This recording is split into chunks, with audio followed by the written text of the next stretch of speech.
Sanibonani namastelo chani ndimate kwana stela vista 8 sanibonani nonke KwaZulu-Natali uhlelo lwakho KZNHealthChat.gov.za emlethelwa kahle kakhulu uMnyango wezeMpilo KwaZulu-Natali. Sihamba kamnandi ke namhlanje uhlelo lwakho kuzomela ikujabulise ngoba ziningi izinto esiphathele zona, sikulethele abantu abaningi abazothinta izihloko ezahlukahlukene ezizokwenza ukuthi wena lapho ekhaya ujabule. Ungakhohlwa ukuvakashela iFacebook page yoMnyango ethi KwaZulu-Natal Department of Health, nala ongangena khona njengoba sisemoyeni njengamanje ukwazi nawe ukufisela noma ngabe ubani owakwathi wena uye kwi-institution yaka health wafika wakuphatha kahle. Ngiyengitsheleke nabanye labesebenza nabo khona la ka health ukuthi ke mawungakazi ubalwe kuleli page umenyezwe la emoyeni kumele ukunyusa amasokisi ngoba kushuthi ke awukaveli la ekuthenini bekubona abantu. Kodwa ke yazi abanye bebephiwe ngakho ukuthi cha mina ngisiyele umuntu osebenzela ukubukwa kodwa ngiyasebenza. But at the end of the day, whether ubukiwe noma ubukwanga,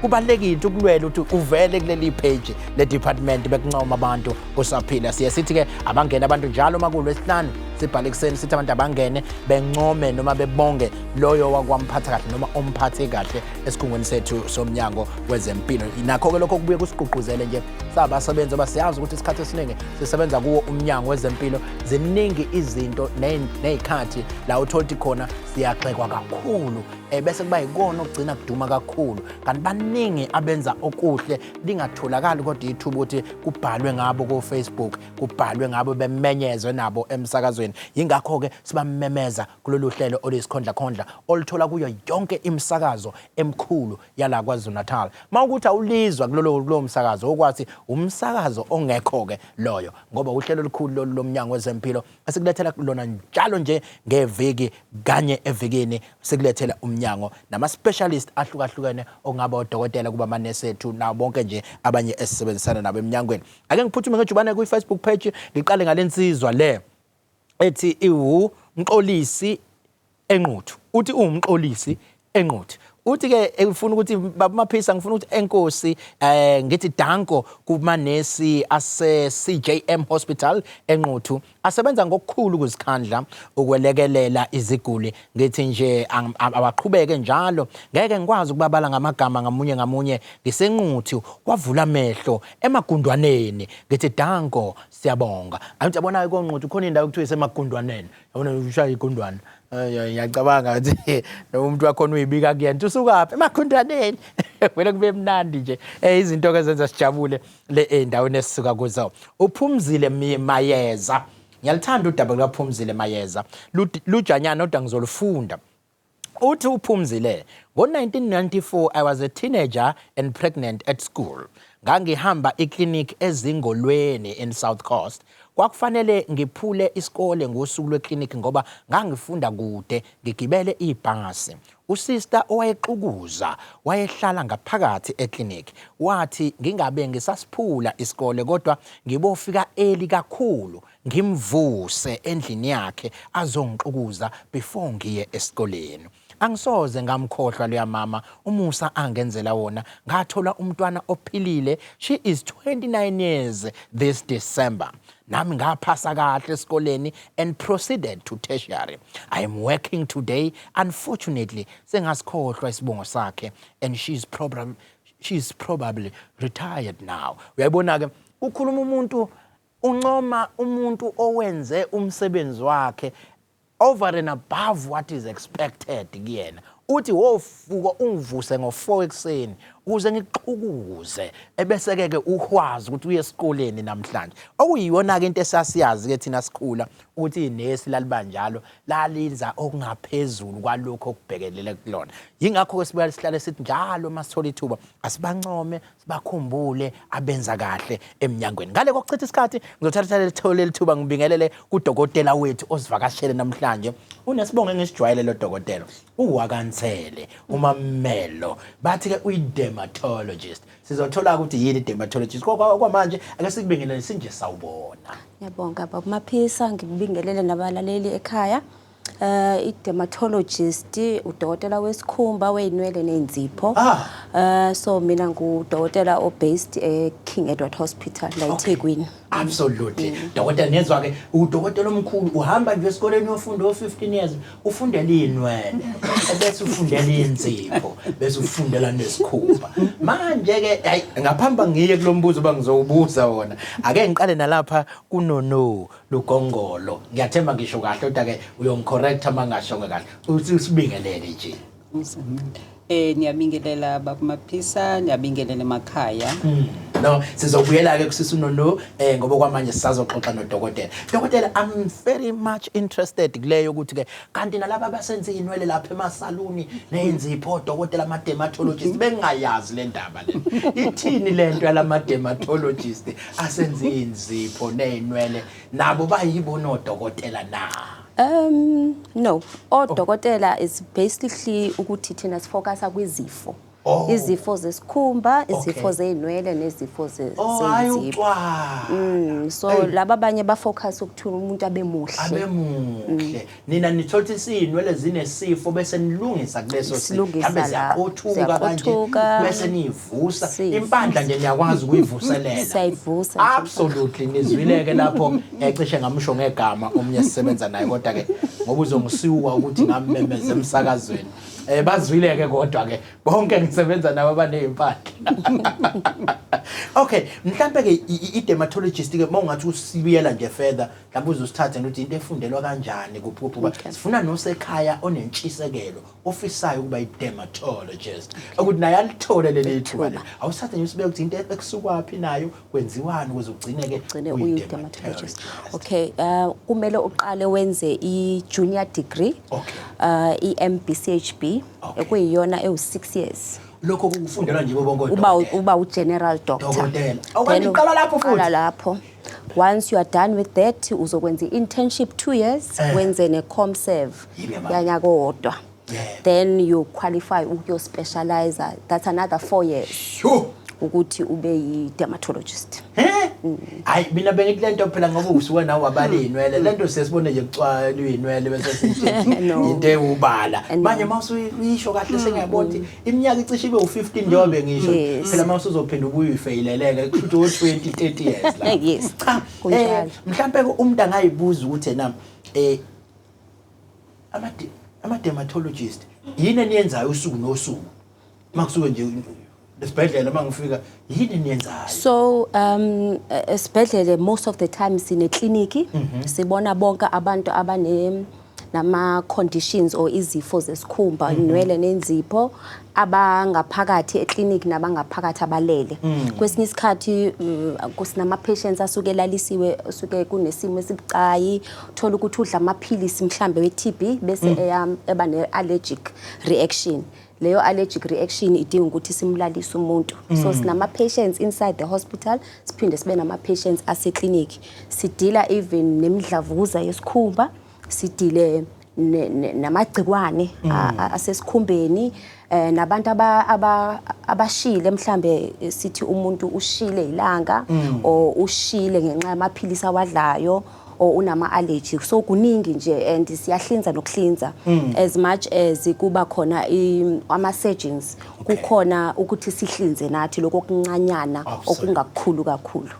Kodwa ke ngizobuya kule sikhumba kunalesimo lesi esilokusizwa simenyezela noMnyango wezeMpilo omkhulu sike sawuza umemezela ukuthi kunalento ekuthiwa i-heat wave okusho ukuthi ke izinga lokushisa lizoba phezulu kakhulu. Ngiyafisa ukuthi mhlambe ukusitshele ubungozi njengodokotela edila nezikhumba ukuthi ibuphi ubungozi umuntu angabhekana nabo esikhathini esifana naleso masilokhu simenyezela. Okay. Njengoba kune heat wave nje isikhumba sibalekile kakhulu ekuregulating temperature yomuntu. Uma sikhuluma ngetemperature yomuntu kumele ibe within a certain range. Ingehli kakhulu inganyuki kakhulu. Now uma kuukuthi kuyashisa umuntu uyajuluka, ujuluka through isikhumba. So kuba khona isimo lapho uthola ukuthi uma umuntu enesifo esithile angajuluki kahle. Lo umuntu temperature yakhe iyakhuphuka kunobungozi ke ngoba umzimba ngaphakathi kumele ube balanced. once temperature yakakhulu kuba ne dysfunction ama organs omuntu angasebenzi kahle number 1 but under normal circumstances ukuze umuntu akwazi ukuyivikela from heat wave kukhona izinto umuntu amele azenze one indlela umuntu agqoka ngayo awukwazi ukugqoka kakhulu if kukuthi kushisa kumele ugqoke light and also icolor yeingubo oyigqokayo kumele inga attract ukushisa because into ezimnyama kumele ugqoke light and also uphuza amanzi obviously to help to facilitate ukuthi umuntu angabikho dehydrated or sithi umuntu ome i-sunscreen ke nayo ibalekile sunscreen iyaphinda akuyigcobi nje kayi1 kumele uyiphinde maybe after 2 hours because ngokushisa iluza istrength sayo amandla ukuthi akwazi ukukuvikela from ilanga the other thing umbrellas igqoko and also avoiding uba sendaweni eshisayo using a shaded area and trying as much as possible to be indoors during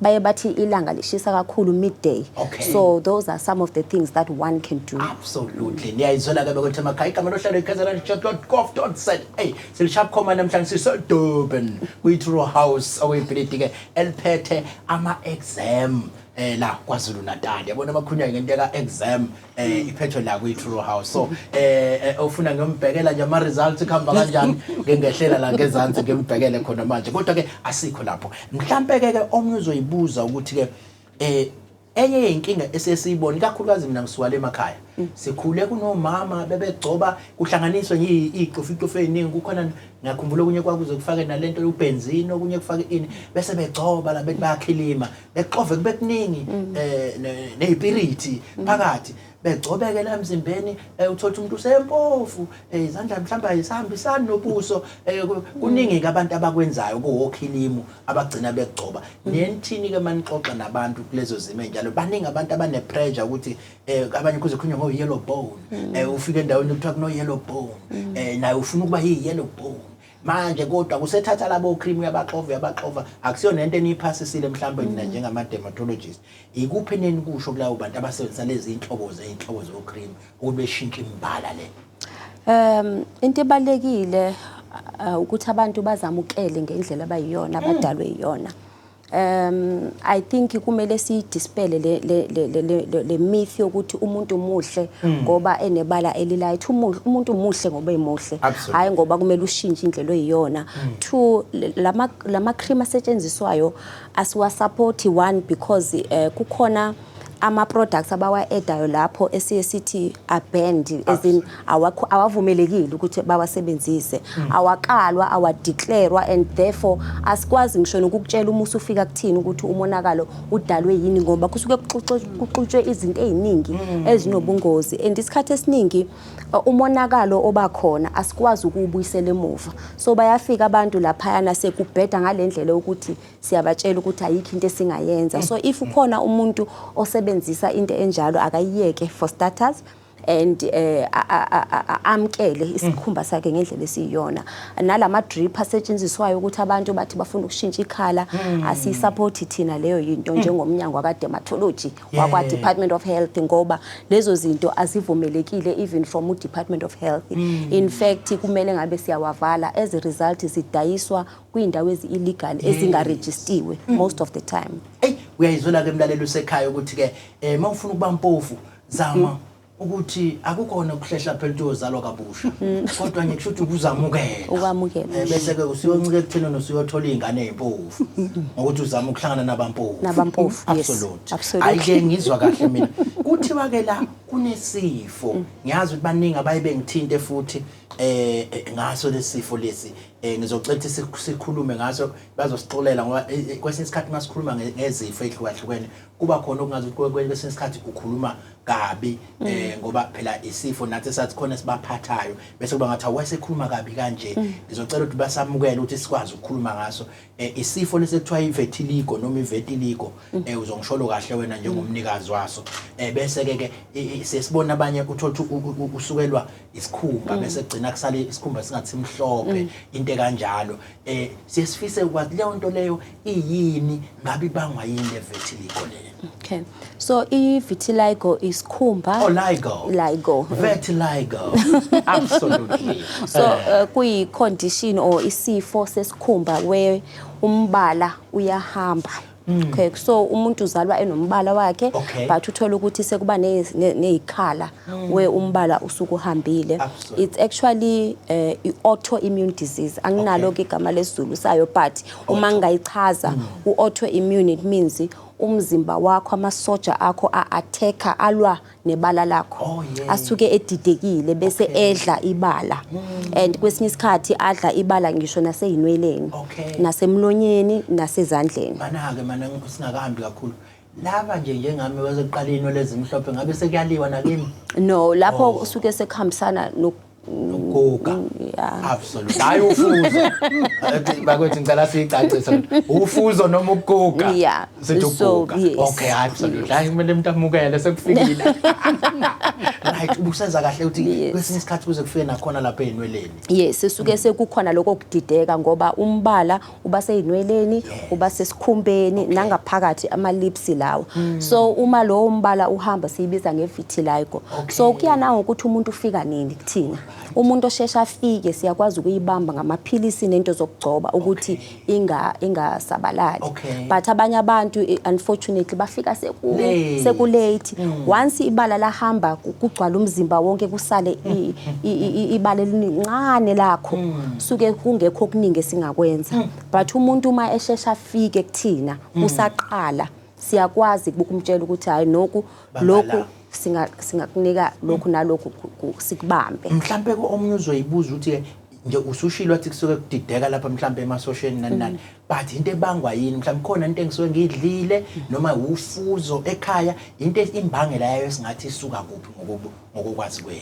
Kahlehle there is no specific cause ngaphandle kokuthi sithi kuba khona abantu aba at risk. If kukhona umuntu emndenini onayo nawe usuke at risk ukuthi nawe ngakuphatha leyo amanye ama conditions esiwabiza ngama autoimmune groups ushukela abantu abanoshukela so uthola ukuthi emndenini ayikho vitiligo but khona noshukela konke lokho kuwumndeni owodwa wama autoimmune diseases.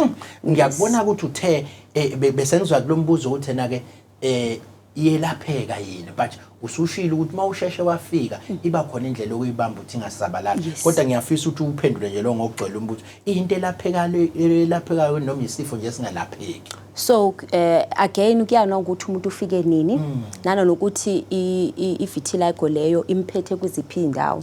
Kukhona laba ababa nevitiligo emlonyeni kuphela so lapho ke amathubo ukuthi ubuye umbala uyancipha ngoba kahle imbewu zombala zihlala einweleni. So umlomo unazi inwele so kuba difficult nezandla if umbala uhamba ezandleni kuba difficult because indawo ezingena indawo ezingenazi inwele lezo so kuyahambisana isikhumba neinwele. That's why sometimes makhamba ikhala kwisikhumba naseinweleni ziyahamba.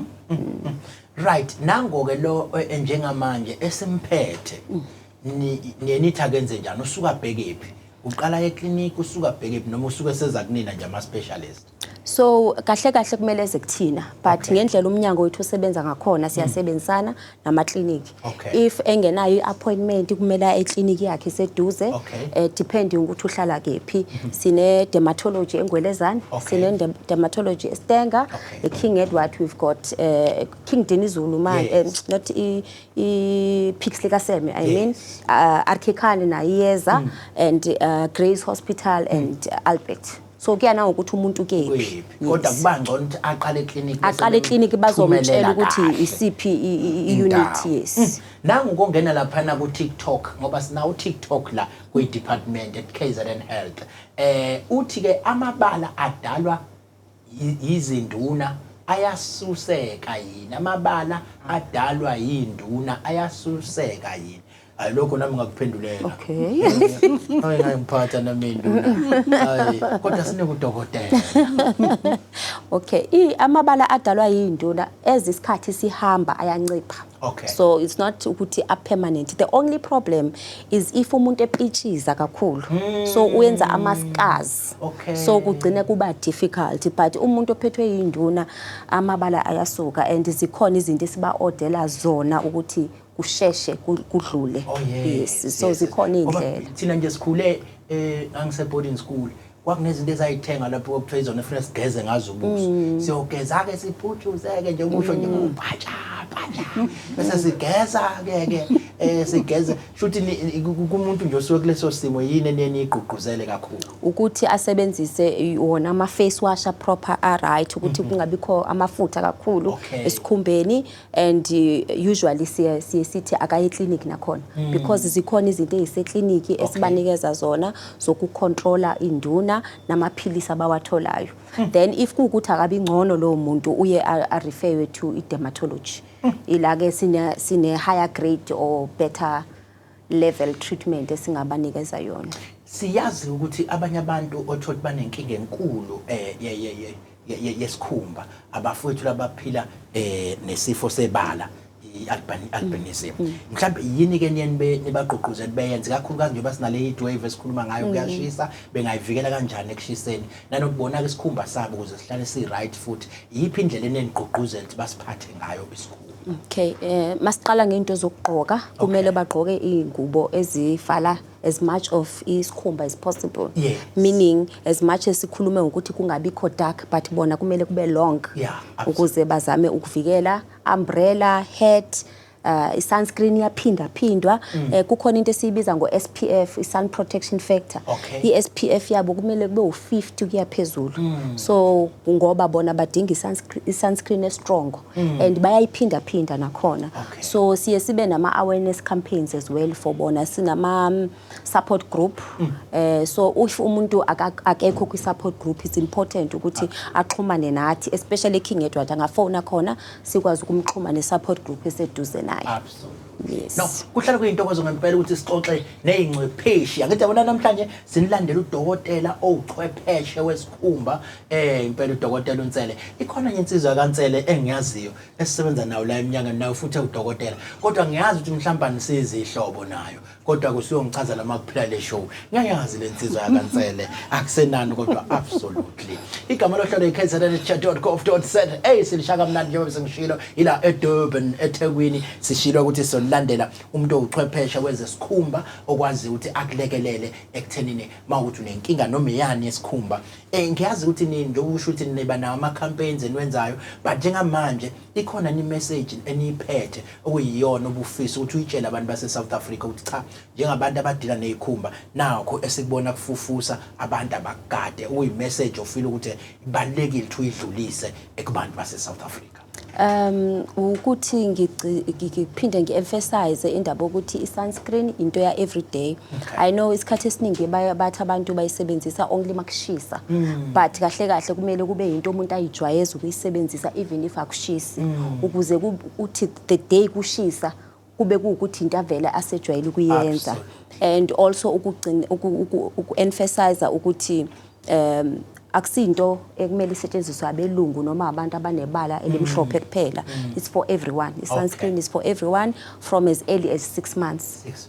Yes. Ngiyazi ke abaningi bazobe bephuma bema beach njengoba ke kulento zile manje mina ngeke ngiyibuza ba siyaya lapha ebeach nathi ngigcobe lento enithi ngigcobe ngithi ngingena la emanzini ibisuka manje thini lento yokuya ebeach nokugcoba ke lama sunscreen nani senze njani yiphi indlela enigqugquza abantu abaye ema beach abayiphathe kanje ukuze beyivikele ekutheni isikhumba singalimali. Kumele umuntu asebenzise sunscreen waterproof as much as possible.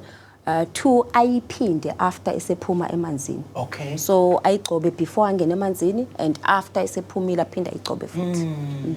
ngoba ngangizwa kwesinye isikhathi mase ebhishi hey zobuya umzimba usuyaluma siyayinwaya ke kodwa phela thina ngazi ikhumba zethu ngazi zayidala ezulwini nje zazi imela yonke lento lena kodwa ke kusenani cha dokotela ngizocela ke sidlule ngejubane selapha kusisi uNono njengoba bengishilo ukuthi usisi Nono yena ke uvela lapha kwa environmental health eThekwini kwamasipala simlandeke yena ngoba siyayizwa lento ye heat wave siyasingafuni ukuthi masikhuluma ngento kube ukuthi nje siyakhuluma ngayo general kodwa siyafisa ukuthi ke ngoba abantu balithemba lolu hlelo information bayebefuna ukuthi masenifikile nisiphe ukuthi yini yona le heat wave okukhulunywa ngayo kwenze njani kukhulunywa ngani ngizocela ukuthi uqale usitshele ukuthi uNono ubani wakuphi wenzani lapha kwamasipala sesithi abantu abasebenza kwamasipala zikhulu inkulu kakhulu kwenziwani lapha ya ngiyabonga ngibingelele khona uNono Lugongolo kwamasipala waseThekwini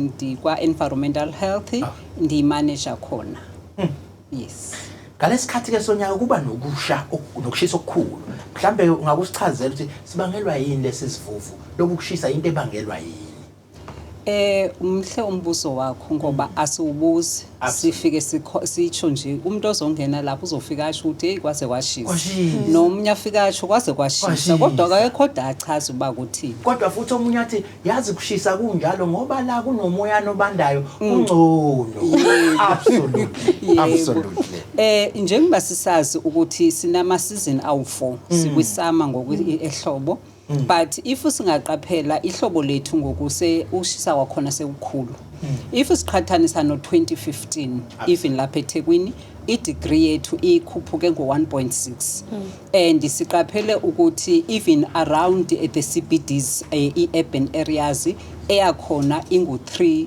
degrees above emakhaya ngoba kaloku khona kukhona utshani kukhona izihlahla if ngasho nje lapha eThekwini umasipala weTheku une climate change strategy okay masiye phaka ku climate change njengoba isitsho igama layo liyazichasa nje i climate change ukutshintsha kwesimo sezulu esisenza ke ngoku ukuthi sibone ukuthi hayi ngoku akusafani naqala so into enzekayo ke umasipala weTheku uke wenza ke i-study safumanisa indawo ezinjenge Phoenix ukwamashu isiphingo ezindawo ezitshisa kakhulu apha eThekwini absolutely and into enye esibonileyo ngokushisa apha kubana indawo zethu azinayo zi-built up areas if ingazibuza kanjalo wonke umuntu ngoku siya promote economy in South Africa wonke umuntu uvula i-industry yakhe nawe nje ndiyathemba bhuti wami ukuthi lapha umakhelwane nje inoba nje njengoba ngoDisemba baninzi abathenga imoto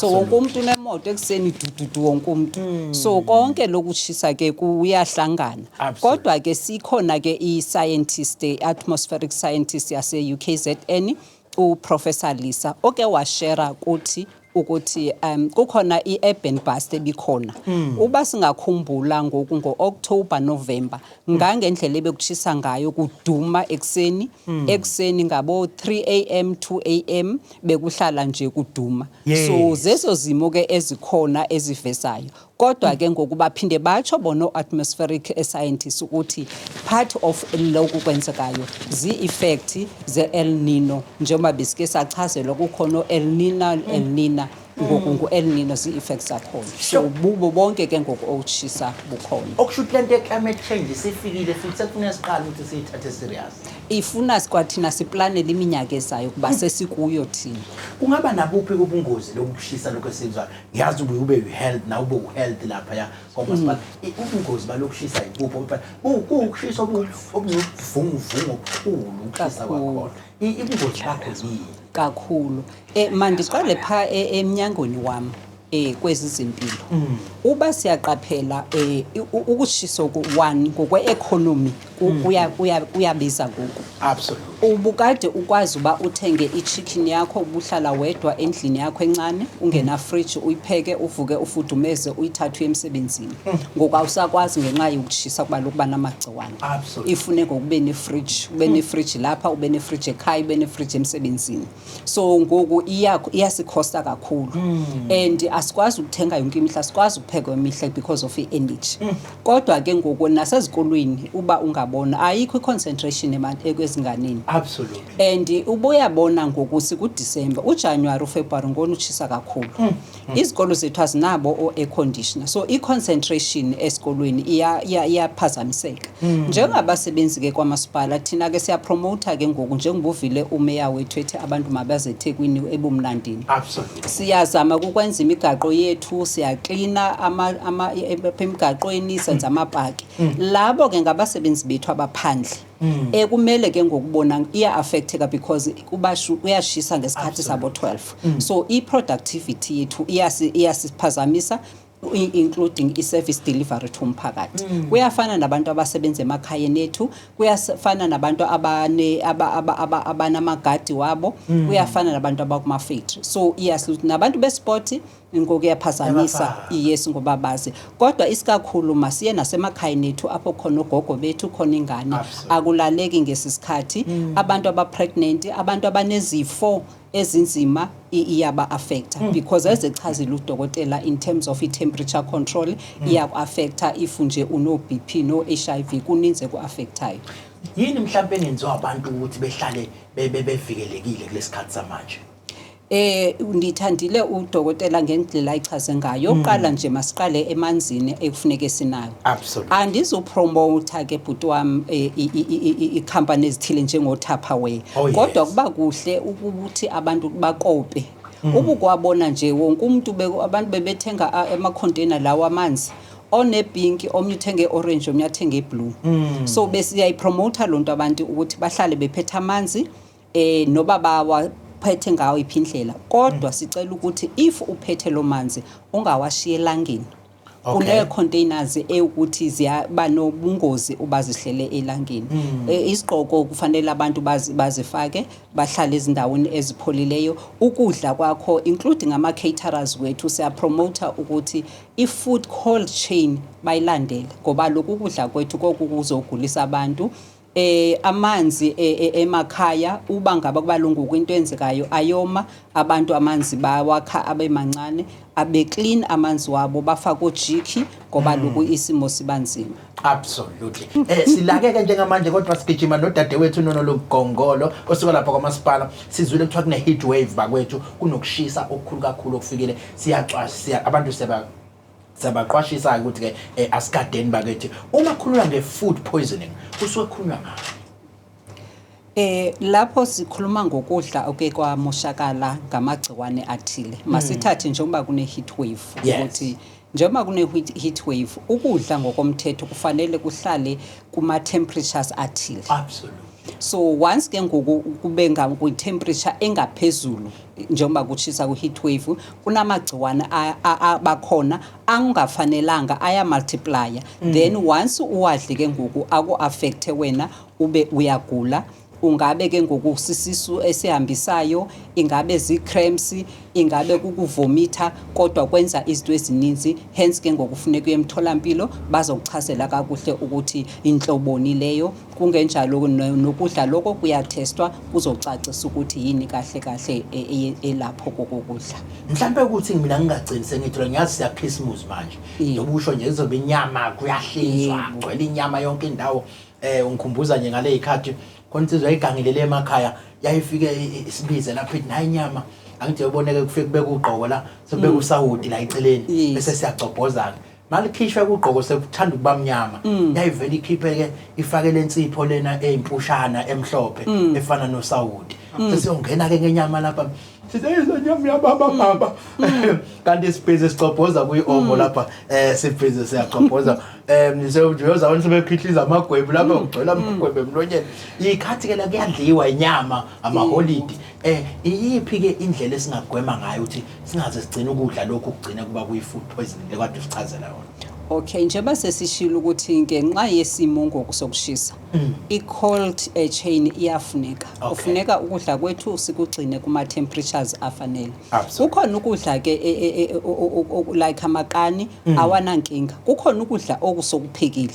Kukhona ukudla okuthengayo like osithi ngo perishable okukwenziwe icheese, amabisi, opoloni konke ukudla once kuhlale ngaphandle efrijini kuyamoshakala.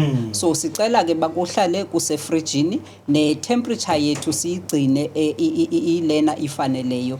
Mangaba ukudla kuhleli ngaphandle kubeke endaweni epholileyo ngezikhathi zonke. Kufuneka nje uqaphele lapho kubeka khona nefridge yakho ibe iyasebenza. Uba ngaba kukhona ingane kudliwe ukudla kuphela, kungabikho ukudla okushiywa ngaphandle. Kogqunywe kwesambakala ukhona impukane, ukhona namakokoroshe. Ngizothatha le thuba ngigudle ngejubane ngiye Beatrice Street, umgwaqo omkhulu wena eDurban lo. Ngizokuthiwa kwaba igravel umgwaqo. Ngale yaminyaka ngahlangana nentokazi yayisebenza kuwona useyigravel uBeatrice Street. Kodwa ke sino Sister Happy Mchunu. Cishe ngathi use yini nonke nibhalo ngokufana ukuthi SR noma khona indlela okubuye kubhalwe ngayo. Kodwa usibingelele kusitshela ubani bese ungichazela ukuthi yini kungabi noko sister okuhlukile nokose okuhlukile. Yini kufane mhlawumbe mawunalo ulwazi. Ngiyabonga baba Maphisa, ngibingelele kubalaleli emakhaya.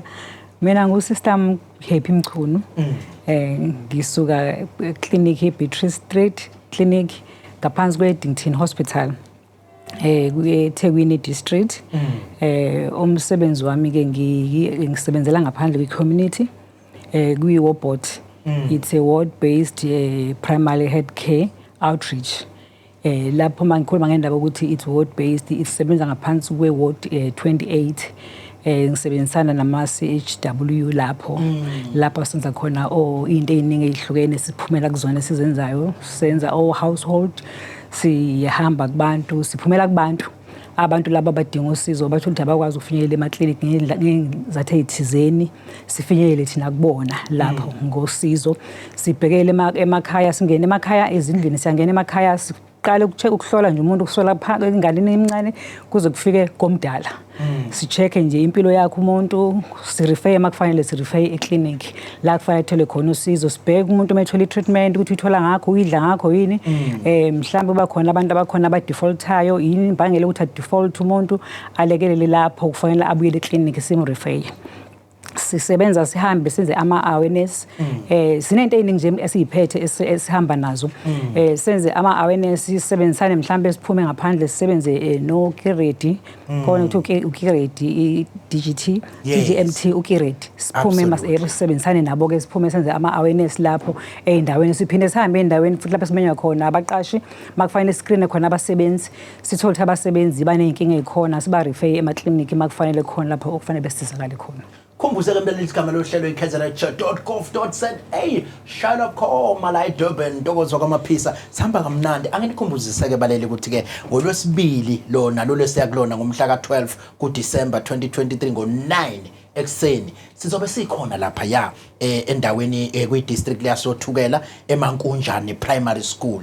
eMankunjane Primary School sizobe sikhona ke kukhona isibhedlela kubantu, kukhona ungqongqoshe woMnyango wezeMpilo nala futhi azofike avule ngokusemthethweni ama-ambulance amaningi azobe ekwazi alekelele ikakhulukazi esifundazweni njengoba kuyisikhathi esikusona lesamaholide. Kunama-ambulance amashaceke azofika wethule ungqongqoshe okuwona ama-ambulance ke omnyango. Fikani ke ikakhulukazi abantu balapho Truro district siyabacela ukuthi befike ngobuningi babo bezothamela ke inkulumo ehloni. Sobe sikhona esibhedlela kubantu wonke nje lama services zokhuluma ngawo ukuthi niyabasa la sister azobe khona lapha. Bafuna ukuxilonga amazinyo, bafuna ukukhishwa amazinyo siyawakhipha, abafuna ukusoka. Kuthiwa kumnandi ukusoka abakwethu. Ngiyafisa ukuthi ukuchaze sister ngala ngiyokumema nje ukuthi uzochaza ukuthi kumnandi ngani. Kuthiwa kumnandi mawusukwenzile abantu abasokeke. Kumpela kuzothi kukhona lapha into zokusoka abafuna uyisheka o-BP nezifo ezihlukahlukene nokuyichecka nje igazi. Ave kubaleki uyichecka igazi. Abanye bafuna ukuqala ukuthatha oprep, siyakuthatha sikufake lapha mawukuthi siyalithola igciwane elikhona sikufake futhi emaphilisini egciwane ama-ARVs khona lapho. So ke yabantu abeze isibhedlela kubantu sobe sikhona khona lapha eMankunjane Primary School uthukela district sizobe sikhona ngempela siwuMnyango ingaphansi ke kwe-local municipality langa libalele umasipala. Abantu abafike ngobuningi baboke ngoLwesibili lolu siyakulo nje umhla ka12 lapha eMankunjane Primary School. Mhlambe ke yiziphi izinhlelo eninazo zokuthi ke abantu abasha bazizwe bemukelekile ezikhungweni zezempilo. Ngamanye amazwi ke kubaleke ngani ukuthi ke ungabacwasi abantu. Uyabona nje isesixoxe kakhulu nabantu abasha bathi bayesaba ukuza ngoba bathi befika nje lapha ya esibhedlela ebese ke unesi amthathe eqhamuka lapha, hey wena wosifo sokuthi amemeze ngesifo. Iziphi nini inhlelo mhlawumbe nibe nazo ezenza abantu abasha befile bemukelekile mabezofisa ukusebenzisa ama services enu? Izinhlelo esinazo makenze kanje ukuthi ukwanikeza information nokubenza bamukeleke emakliniki, nokukwenza singabamisi iqueue kakhulukazi nalabo basuke befaka ama-uniform.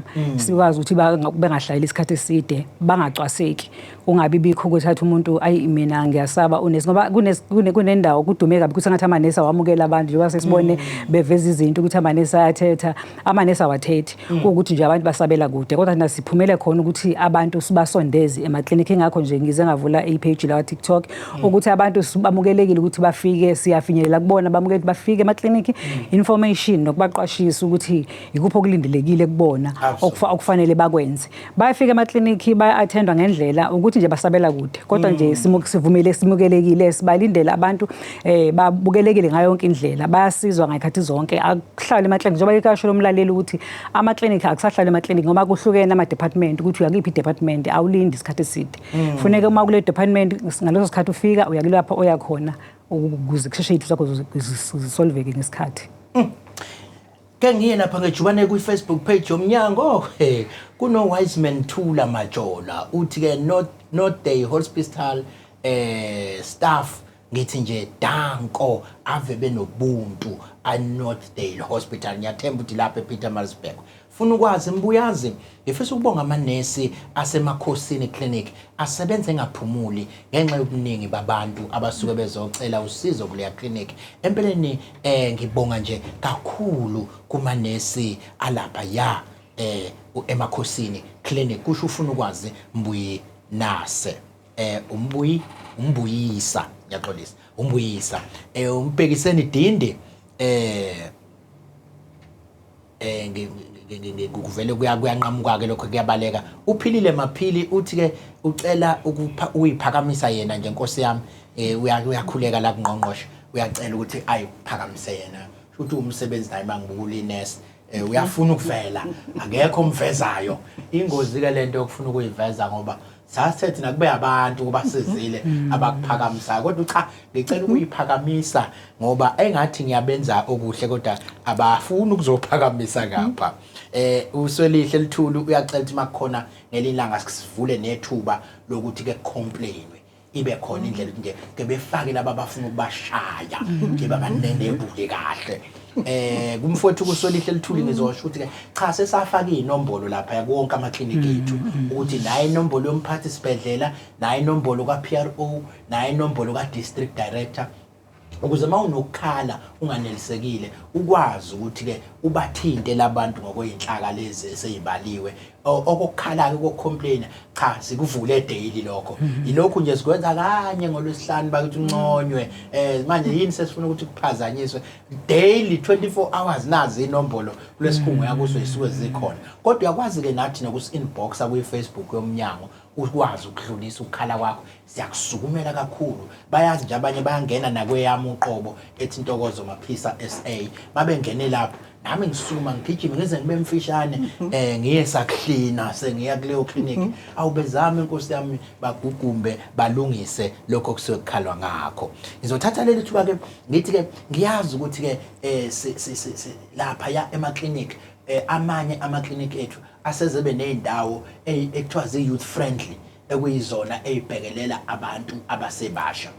Kulelo hlelo yiluphi uhlelo ninalo nina lapha ya ku Beatrice Street elikwazi ukubhekelela i-youth abantu abasha? Lukhona uhlelo olunjalo, ukhona usister nje esinaye okhuluma odila ne-youth kuphela ukuze abantu abasha bakwazi ukuveza yonke into umuntu afuna ukuyenza, akhululeke ekukhulumeni noma yini, akwazi ukumveza, akwazi ukumnakekela ngendlela aveza ngayo inkinga yakhe. Uhlelo olukhona laphana ukuthi khona ba-check indaba izinto zonke, mhlawumbe umuntu efika enesikhalo mhlambe ambheke mhlambe o depression mhlambe umene depression uyakwazi ukumsiza ukuthi engasizakala kanjani mhlambe afike mhlambe enenkinga yokuthi uthatha i-treatment mhlambe uyasaba mhlambe am-advise ukuthi ifuneke enze kanjani nokhulelo uyasaba ukhulelo manje akazi ukuthi uzofikisana kanjani nokukhulelwa kwakhe abese kwazi um-advise ngakho ukuthi njengoba usukhulelwe nje yikuphi okulindelekile wena njengengane njengentombazane mhlambe labakhulelwe besebasha okulindelekile ukuthi ube yikhona uma sekukhona amukele isimo asekusona ngaleso sikhathi leso aphinde futhi abakhulume ngakho ukuthi noma sekunjalo futhi ukufunda kubalekile njengoba ukanjena nje kusalindelekile kakhulu kabi ifuture yakhe seyinde so vuka uyithintithe uye phambili aphinde afundise futhi ngokuthi kuvikelwa kanjani izifo ezikhona ezithathelwa ucansi umuntu angabi noma angahambi noma kanjani ayinakekele azazi ukuthi uqhamuka ubhekaphi angaveli enze noma ikanjani so lapha bayafundiswa khona usister okwazi ukufundisa intsha okwazi ukumukela abayitholi besaba bayazi nje sebeyazi ngoba ngisho noma esephindwe yazi ukuthi hayi usister wami la ngizoya khona noma engaguli nje umuntu uyakwazi uvumelekile ukuthi aye khona mina nenkinga nje engagula khona nje eclinic kuphela ngoba ugula kodwa uyaye nje khona ufuna advice ukuthi sister mina ngenze njani makanje nakho nginenkinga kanje ak-advise makufanele ak-refer endaweni efanelekileyo.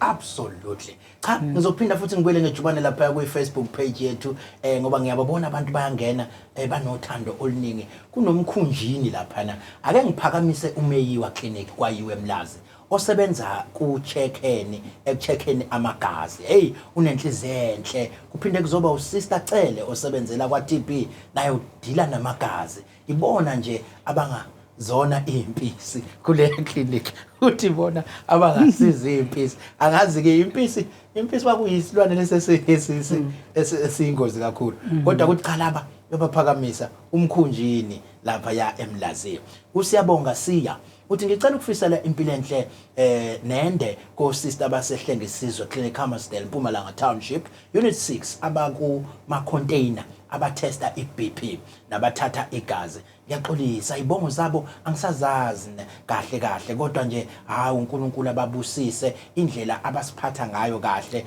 uma nje sise clinic iyammangalisa ukhala usiyabonga siya lapha ya eHammersdale ayinjabona ke njalo ukuthi umhlaba wonke uyabalwa la okubalekile ukuthi sikhumbule ukuthi ke senze kahle ukuze ngelilanga sibalwe kuleli page simenyezwe kuyo yonke imisakazo yaKwaZulu-Natal uMillicent Caba uthi Potchefstroom Hospital uyiphakamisela phezulu TBS tha uthi ake ngiphakamisa amanesi asePotchefstroom Hospital asebenza ngokukhulu ukuzikhandla ngokuzimisela noma ngike ngibabale ngamagama abo kodwa nje ngithi niqhubeke njalo nomsebenzi wenu omuhle uthi nadlandla uthi ufuna ukuthatha uDr Shabalala Lady Smith ingane yami yayisithule isineke sakhe inkosi imgcine nje nomoya wakhe angijezwe bafuna ngisho umoya wakho wenesi bakufuna konke banike konke ukungabancishi uthola sikhakhane ngiphakamisa abasebenzi baseMahatma Gandhi banobuntu nothando bayawuthanda umsebenzi wabo ngithi nje baqhubeke nomsebenzi omuhle bongani miya ngicela ukumbonga isaphila ngithi danko kusister Phindile Zikalala Ngwenya eclinic ezakheni kwa EM Nambiti ukwenza kwakhe kahle umsebenzi kwenza siqhaje ngaye makanqubeko nomsakelo noma nosamkelo Ntombela abanye abantu banamagama nje yabona uma kanqubeko nosamkelo kusho ukuthi bali ingane zakhe nje igama lakhe lelo uwakantombela uthi absolutely mina ngiphakamisa yena ungqongqoshe noma Gugu Simelane noma ngingekho KZN kodwa ave elusizo ngiyanthanda angazi noma usiyangifaka nami lapho mayisethi ngiyanthanda ilento yokuthandwa ke inobungozi ngoba uvela uthandeke nje absolutely usho njalo kudade wethu cha ake ngithathele ithuba ngibheke ke sesiligoqa kuhlelo nawe sister ukuthi ke ama messages enwabekela iyouth ikakhulukazi kade befunda abanye baqedile benza izinto okuthiwa opens down abanye bazobeqala uyibandakanye nocansi ngoba uthi useqeda isikole omunye uzophuma lapha ayojabula okokuqala eklabhini athola abafana bembambe benze zonke imitshukutsho leyenziwayo ikiphi message enibhekise kubantu abasebasha ikakhulukazi ngalesikhathi sama holiday Engakusho kulesikhathi samaholidi ukuthi umuntu akazazi ukuthi ungubani. Umuntu kulesikhathi samaholidi angadluli namaholidi. Wamaholidi ngiyacabanga ukuthi December is 3 weeks kuphela then bese kuqala unyaka olandelayo. So umuntu angadluli namaholidi. Engakusho nje ukuthi umuntu abayibheke ukuthi bahamba ezindaweni ezinjani. Umuntu uma enabantu umuntu ahlangana nayo endaweni public spaces angayi endaweni eziprivate agwema umuntu ukuthi afune umuntu ukumbonela endlini yakhe. Angakwenzi lokho. Siphinde futhi sigcizelele indaba. Sigcizelele endabeni yoku-abstain. Uku-abstain akusekhona. Kusekhona uku-abstain abantu abaqhubeke be-abstain. Uma ebona ukuthi umuntu usebona ukuthi hayi use-sexually active. Akaqale akhona ama-condom. Akasebenzisa ama-condom aziprepare kule maholidi lawa avive umuntu. Kunama-condom ayasetshenziswa uma ngabe kungenjalo ama-condom kuphinde futhi kube khona uhlelo lukhona lwe-PrEP. Pre-exposure prophylaxis lapho khona umuntu ezehlisa izinga le-HIV. Lapho khona ke sivele uhlelo lakhona ukuthi umuntu uya-check i-status sakhe aze status sakhe bese emva kwe-status sakhe simcheckile bese simqalisa i-treatment simnikeze i-1 month supply. Thatha amagazi ukubheka emakuhlola umzimba wakhe amagazi izifo ezisemzimbeni wakhe. Emva kwalokho emva kwenyanga mebuya simnika u-3 month supply ukuze akwazi ukuyivikela umuntu azazi ukuthi uvikelekile. Kuphinde makwenzekile ke iphutha laba khona umuntu khona okuthiwa uPrEP. uPrEP is post prophylaxis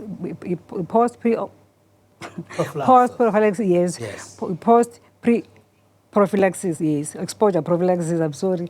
Lapho umuntu usuke exposed lapho. Me-exposed umuntu uyakwazi ukuthola uPrEP. Mhlawumbe athi umuntu uqhunyelwe i-condom. Meqhunyelwe i-condom umuntu uyakwazi ukuthi akwazi ukuthola lo PrEP. Siyamcheck i-HIV yakhe, i-status. Uthola ukuthi u-HIV negative. Athole lo maphilisi lawo inyanga yonke for 28 days. Bese yawaphuza ke. Emva kwalokho ke bese iphinda a-check ukuthi status yakhe senjani. Uma simcheckile ilokuzana HIV yakhe yathola ukuthi positive kusuke vele igciwane belivele kuyena emzimbeni. Sesimlokhu siyaqhubeka aqala i-treatment. Kodwa maybe negative sisiyamkhuthaza ke ngoPrEP futhi ukuthi aqhubeke nayo. Aqhubeke noPrEP. No, izwakala kahle nese mhlambe ke ngiyazi ukuthi ke njengoba sisho nje nala becela nala uyezwa bayacela bathi bacela ukuthi ke benenebule lapha nabasebenzi bezempilo sibanike ithuba bengene nje banenebule besho ukuthi ubani uyasihlupha ubani wenza ukuthi mhlambe imessage enyenifisa ukuyidlulisa emphakathini ngoba ngiyazi ithuba elifana naleli anilitholi sizoke sizwe nani okwena ukuphawula ukuthi cha mphakathi mina nje ngizokunika isibonelo ngathi nami ngisasebenza ewodini ngivuke ekseni ngidla amasi lawa ngoba kufanele ngiye ngisuthi phela ukuze ngingatholi izifo abesho njalo ngidle lokho kwamasi kagcwalisiso ngithi ngifika lapha ngithi ngimfunza nje oqala mhlawumbe aqala athi angekufuna ukudla ngimcela cha ngeke phela udla amaphilisi ungadlile athi ngithanga ufuna ukudla wena ngisho ke mhlawumbe unye phansi kweyiketi yangithuke ebese ke nami ngiqala ngithi Nkosi yami ngiyacela ukufunza achamisa bese ngiphimisela ngakho sengisho ukuthi ke ithini message eningaba nayo kumphakathi uba siyazi ukuthi isikhathi esiningi kuhlale kuvela lokhu amanesi okuyiwona enza okubi kubantu but asiyitholile izinto ukuthi nabo labo baze begcina benza okubi kusuke mhlambe kuyini enye egqugquzelelo ngoba mina ngangithi mase ngithelekile ke lapha engiphimiselile ngizwe ukuthi nami ngumuntu uma uyaphakama kodwa ke bese ngikhuleka ngangivele ngikhule ngiguqe ngamadolo ngiyacela Nkosi kwehla umoya kwakusebenza umkhuleko ikakhulukazi gcine sekusebenzekile kodwa ikhona imessage okungenzeka ukuthi mhlambe unayo nawe ofisa ukenibatshela abantu ukuthi siyamanesi siyafisa ukusebenzisana nani kanje kodwa nani mphakathi siyacela lokhu nalokhu kuvela ngakunina masuke sisebenzisana. Yebo njengoba usishilo kunjalo ngingasho nje ngithi singamanesi siyafisa ukusebenzisana nomphakathi ngothando ngoba angicabanga ukuthi khona umuntu ongena emsebenzini abe nenhloso yokuthi uphatha kambi omunye umuntu.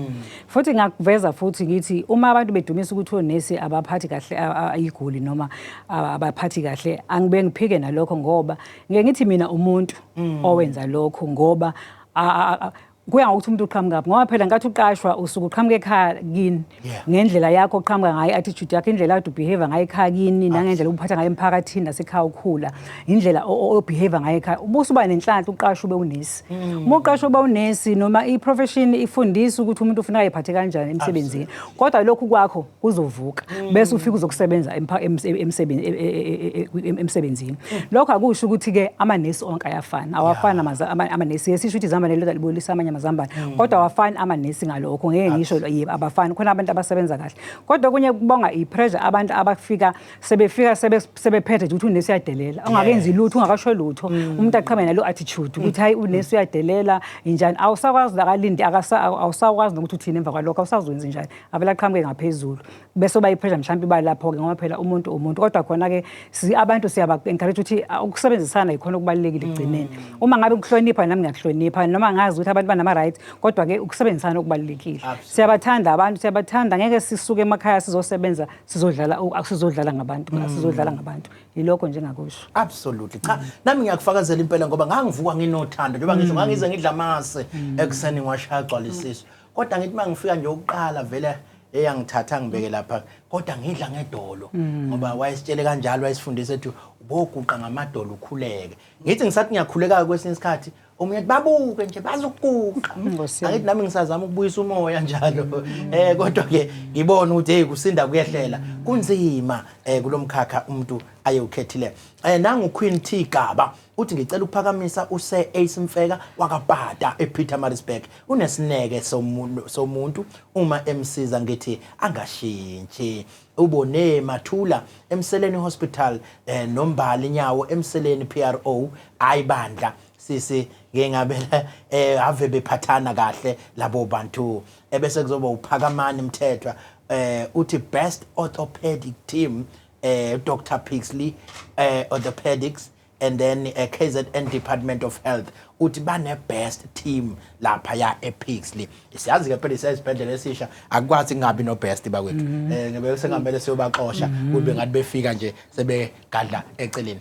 mhlambe ke ngithathele lithuba nawe ngisale sengunika dadewethu Nono ukuthi ke umessage eningawudlulisa kulesikhathi nje kade sisibabaza ukushisa lokho khona yipi ke message kuyiyona ebenidlulisa ikakhulukazi emphakathini ngiyabonga umphakathi wethu siyacela ukuthi baqhubeleke baphuze amanzi ama heads wabahlale khona ukudla kuhlale kuma temperatures are right iyafana nje lokuthi abantu mabeyothenga siyazi abantu abanye not everyone une transport yakhe kodwa siyacela Nkosi yami if uzoyothenga ungathengi chicken ngakumbo chicken aba uthenga chicken uzohamba idolobha lonke uzozuyogoduka ntambama mase ufike ekhaya uzofika sekunuka kwakho kudla so siyacela Nkosi yami ukuthi mangaba sewusazi ukuthi ngokuseyogibela ukudla okunjengaloko nopholoni aba ube ngabo nobathenga mangaba sele uphuma but nje siyacela nje ukuthi abantu bahlale nje kuba kuyashisa bephephile izikhathi ezishisa kakhulu eThekwini siyazazi so if abantu banga avoid nje uhlala kwi direct sunlight bahlale kwindawo ezipholileyo namanzi Nkosi yami siyacela ugeza kwezandla sisazogqugquzela njengoba sine covid sisazi Nkosi yami nje konke nje o sanitizer sisacela ukuthi abantu baqhubeleke bazisebenzise na kumphakathi wethu ukushisa lokhu kwenziwa izinto ezininzi ukushisa asikuvumeli uhambe uchisa udoti wethu nama industries wethu siyacela ukuthi njengoba sibanikeza ama permit ukwenzela ba banga iatmosphere yethu ingagcwali umoya lo usihluphayo thina abantu bo asthma so siyacela nje ukuthi sibambisane nama business wethu bonke nje umphakathi wethu siyacela ukuthi into abazidayisela umphakathi nabo baqaphela ukuthi izinto ezi right ngoba kaloku nabantu ngabantu labo so awukwazi ukudayisa into ezi expireyo ukudla oku expireyo asikuvumi Nkosi yami umphakathi wethu siyacela ngakumba abantu abadala nengane zethu siyacela nje ukuthi ama business wethu siyafuna usebenzisana nabo singumasipala weTheku singuMnyango wezeMpilo abana ama complaints kuma restaurants angaqinwayo ahlale engcolile siyacela basivakashele kuMnyango wethu wezeMpilo kwa environmental health weTheku absolutely sister mlayezo wakho ngoChristmas hayi ufikile uChristmas abantu abayiphathe kahle abantu abadle ngendlela bengadli noma yikanjani umuntu ayinakekele adla ngezompilo njengoba seshile noseduze kwami ukhuluma indaba ukuthi akuphuzwa amanzi siphuza amanzi sinakekele abaphuzayo baphuze ngendlela baphuze bahambe bemakhaya kusekahle baphuzele ngasemakhaya abanye uma ngabe niphuzele sendaweni ethize nihambe kusakhanya emakhaya nivikeleke bese kuthi nalabo abakhona abalokhuzana abaviva labo abasha abakhamba bavakashelane ukuthi abantu abangamtrust umuntu uqala uthanda nomuntu uthanda umuntu uqala awuhamba uthi qala istatus sakho naye before nibona ukuthi nikusiphi istatus sakho ungavela ugijime nje uye kumuntu umuntu abaphatha amakhondom abantu futhi bahambe baphatha amakhondom ngezandla umuntu akusho ukuthi umuntu wesifazane efuna ungayiphathi ikhondom usho ukuthi cha mina ngiyazazi phathana amakhondom ndoda nami ukuze sivikeleke ungayitholi usuthola ukhulelo ongavikelekile nokungalindelekile umuntu akayibheke kulolu hlelo bakuthi asivalelise sithi kulungile kakhulu